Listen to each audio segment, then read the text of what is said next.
Hello साथीहरू, सबैजनाले video बनाएको देख्दा चाहिँ है मलाई पनि भिडियो बनाउनु मन लागेर चाहिँ लन्च ब्रेकको लागि जाँदै थिएँ नि त ड्युटीबाट रुम। अनि भिडियो बनाउँदै जाँदै थिएँ हो। अनि म चाहिँ आज गल्लीबाट गएँ नि त। गल्ली चाहिँ पुरा पानी आएर बिग्रेको रहेछ। अनि यो सामने चाहिँ हाम्रो सानो सपिङ मल छ है रुमको छेउमा, ट्रेन्ड्स। र म रुम जानुको लागि चाहिँ यो हाइवे क्रस गरेर जानुपर्छ नि त। अन्त म क्रस गरेर जाँदैछु रुम। अनि यो चाहिँ मेरो रुम जाने गल्ली हो। अनि म चाहिँ रुम आइपुगेँ र म चाहिँ यहाँ ड्रेस चेन्ज गरेर लन्च गरेर चाहिँ नानीसँग एकछिन बात गर्दै थिएँ नि त। अनि मेरो नानीले चाहिँ मेरो गालामा पिम्पल्स देखेर चाहिँ मम्माको घाउ घाउ भन्दै थियो हो।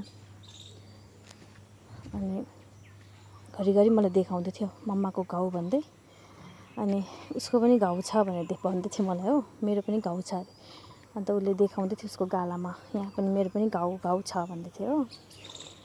र अब लन्च सकेर फर्किने बेला भयो ड्युटी। अनि हेर्नुहोस् न, छोरीले मलाई पछ्याएको, जहिले पनि ड्युटी जानु यसरी पछ्याउँछ हो। अब जानु त मन लाग्दैन छोरीलाई छोडेर, के गर्नु, त्यस्तै छ परिस्थिति। अनि मैले चाहिँ उसको ठुलो मम्मीसँग नानीलाई छोडेर चाहिँ जाँदैछु। हुन्छ साथीहरू, म चाहिँ आइपुगेँ मेरो ड्युटी।